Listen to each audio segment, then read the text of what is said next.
Shalom. Et je viens rapidement, chers amis, vous partager une très bonne pensée que le Seigneur m'a mis ce matin dans le cœur et que j'aimerais partager avec vous rapidement. Euh, vous savez, la Bible dit que la parole de Dieu est comme une épée tranchante. Une épée tranchante capable de séparer l'âme et l'esprit, les désirs et les pensées humaines.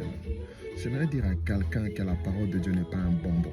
La parole de Dieu n'est pas un bonbon. La parole de Dieu n'est pas quelque chose qui, à chaque fois qu'il sera prêché, fera absolument du bien dans l'âme de quelqu'un. La parole de Dieu vient aussi pour nous juger, car la Bible dit elle est là pour nous juger. Elle juge les pensées humaines et les désirs de l'homme.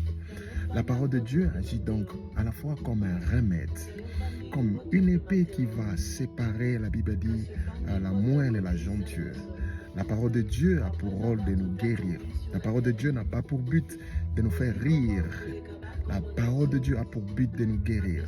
Elle agit donc comme un remède. Elle peut des fois être amère, amère à avaler, amère à accepter.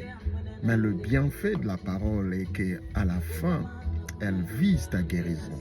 Elle vise ta reconversion. Elle vise le changement dans ta vie. Voilà pourquoi, mes amis, ne prenons pas la parole de Dieu comme un bonbon. Elle n'est pas un bonbon. Plusieurs s'attachent à des choses, à des paroles qui le plaisent.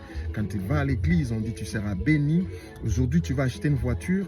Demain, je vois un mariage devant toi. Je vois que tu seras marié. Ils sont très contents. Ils aiment de telles paroles. Mais laissez-moi dire à quelqu'un que la parole de Dieu n'est pas un bonbon.